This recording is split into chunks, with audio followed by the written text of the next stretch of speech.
Et la halachot, Hazak Baruch Rabotai, Besorot Tovot, 22 aujourd'hui, dans le mois de Kislev, on arrive à Hanouka, on va annoncer si Dieu veut déjà le prochain mois qui est Tevet.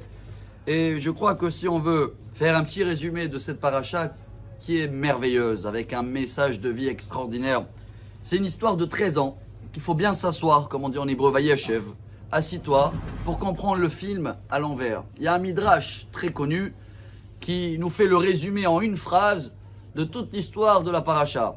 Les frères de Yosef, ils n'arrêtent pas de penser, ils ont la haine et ils veulent tout faire pour le tuer. Quand ça s'est passé, Réhouven, le pauvre, il a déchiré ses vêtements, il s'est mis en pleurs. Et il était assis avec, je ne sais pas comment ça s'appelle, sac, comme un sac à patates. Il était habillé comme ça. Quand Yaakov, il a écouté ça, lui aussi, il commence à pleurer, à déchirer les vêtements et tout. Yosef, le pauvre, qui l'est vendu. Lui aussi, pendant toutes ces années-là, qu'il était en prison et tout, 13 ans d'histoire, il a déchiré ses vêtements et il pleure. Tout le monde pleure dans cette histoire-là. Yehuda, il pleure, il a perdu ses 2 enfants. Entre-temps, il va chercher à se marier. Et voilà la fin de la phrase du Midrash. Et Dieu en haut, qu'est-ce qu'il fait pendant que tout cela, il pleure là? Il est en train de créer la lumière de Mashiach. C'est qui la lumière de Mashiach? Et bien justement, cette naissance qu'elle va être lieu avec Yehuda et Tamar, de 2 enfants, 2 jumeaux qui portent les noms que nous on les attend depuis déjà 3000 ans. Peretz et Zerah. Zerah, c'est le rayon, la lumière. Peretz, c'est quoi? Boum! D'un coup, ça va venir. Pourquoi on le dit? Parce qu'en ce moment, voilà, il parle, il y a un machin, un nouveau variant, on ne sait pas où on va. Le monde est très flou. Mais justement, je ne sais pas comment ça s'appelle en français, mais c'est comme, vous vous rappelez les dessins avant des grands-mères, où quand tu voyais par derrière, on dirait il y a plein de fils qui vont dans tous les sens.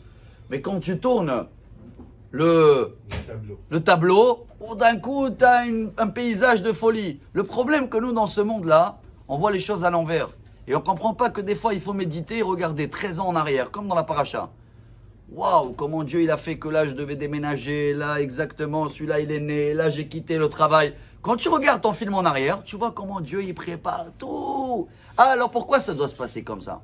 C'est la plus grande question. Pourquoi Dieu, il doit faire tout ça pendant que lui, il pleure, Réhouven, il pleure, Yaakov, il pleure, Yosef, il pleure? Justement, Dieu, il a créé, c'est très profond, hein.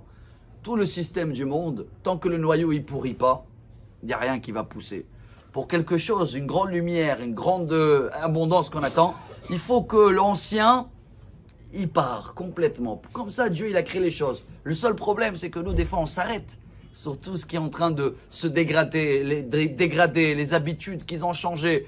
Tout ça, on s'arrête et on rentre malheureusement dans des soucis et dans... Chers amis, il faut voir toujours la lumière et il faut comprendre que Dieu est en train de faire un film extraordinaire et nous sommes les acteurs et on est bientôt à la fin des films. Apparemment, les films, ils se terminent bien, non? Alors là, c'est le plus beau film du monde. Dieu est en train de préparer la lumière de Mashiach. Que chacun fait ce Shabbat, une analyse dans son passé, il va voir que Dieu, il a tout fait, il était là, c'est lui qui a tout dessiné. Ben alors, s'il était toujours là et s'il est toujours là en présent, bien sûr qu'il nous prépare une très belle surprise, si Dieu veut, très vite. Peut-être avant Hanouka pour ce Shabbat. Shalom ou Mevorach.